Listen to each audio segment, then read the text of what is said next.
Chris Klomp joins us now, Director of Medicare and the Deputy Administrator of CMS and Senior Advisor to RFK Jr., who is HHS Secretary. Chris, welcome. The president was referring to getting drug prices down as low as possible. Is that open to everybody? Absolutely.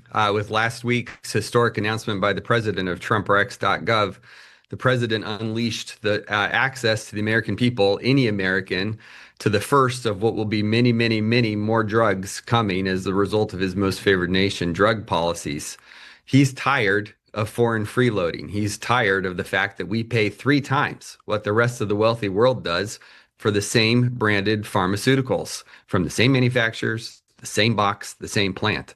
And so with the launch of TrumpRx.gov, every American should go visit that site first before they buy a branded pharmaceutical going forward. It's not selling the drugs. It's the single source of truth. It tells you if you're getting the best deal, if you're paying the lowest price in the wealthy world.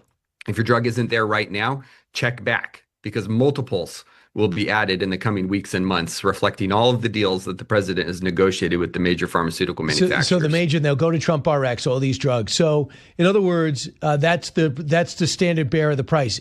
What is the reason that you got the price lower? Because you're buying it in such bulk? The reason is fairness. The reason is the fact that when you go talk to the pharmaceutical manufacturers, as the president did, and you ask them, why is it that the United States funds 50% of global research and development? Why is it that we're 60% of revenues? Why is it that we're 65% of pharma, and yet you're charging us 3 times what you're charging everybody else? The answer was, well, we figured you'd come ask at some point. And they understand it too. They understand it's not sustainable. They understand that we need to retrain the rest of the world.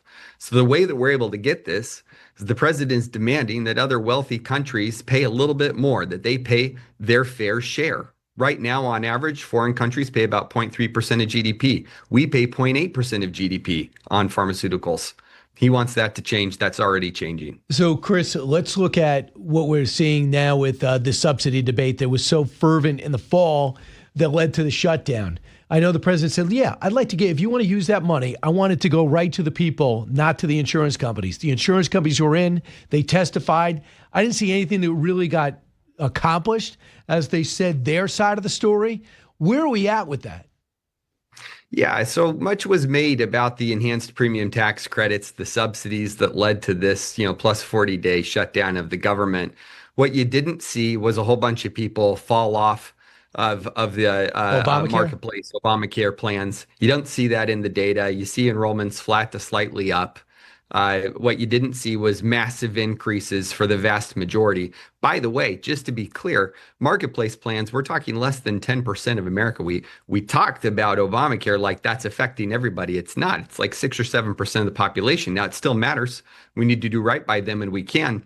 But what the president's calling for, and he's calling on Congress now to ratify and pass his great healthcare plan, is to lower insurance premiums. He wants to send money directly to the American people. Stop sending money through premium tax credits to the big insurance companies with billions of dollars in extra taxpayer-funded subsidies, and instead send that money straight to eligible Americans. Allow them to buy their health insurance where they want. Fund cost-sharing reductions, which are already possible. This could save taxpayers at least $36 billion and reduce premiums by over 10% in the first year alone.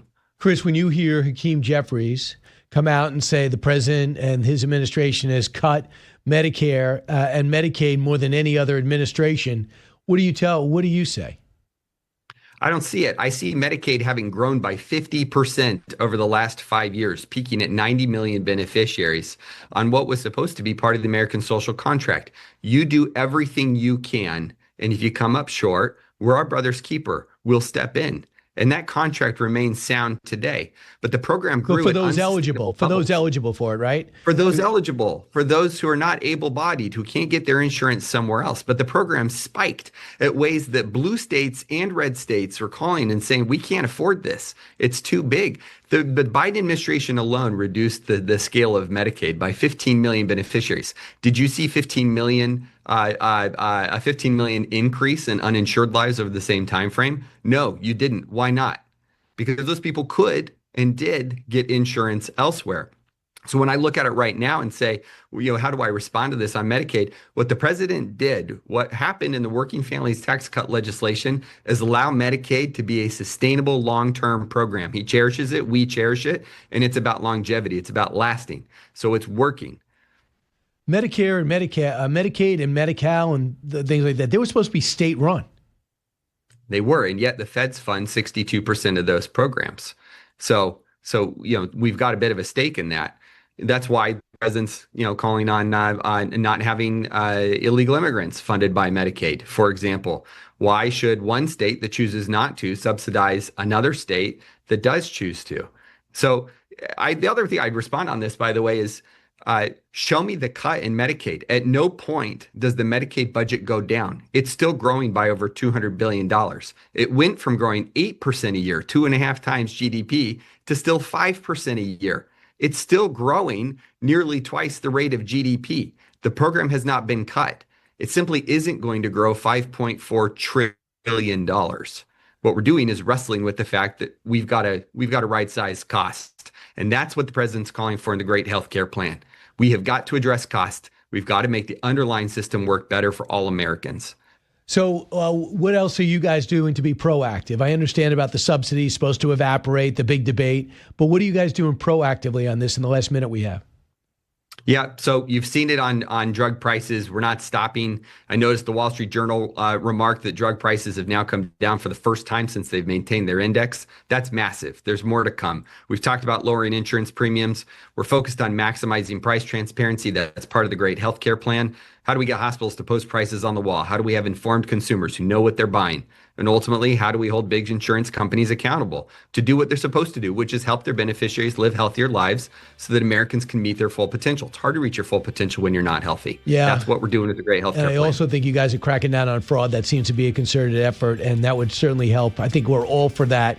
Chris Klomp, thanks so much. I know you're always busy. Director of Medicare and Deputy Administrator of CMS and Senior Advisor to RFK Jr. Thanks, Chris.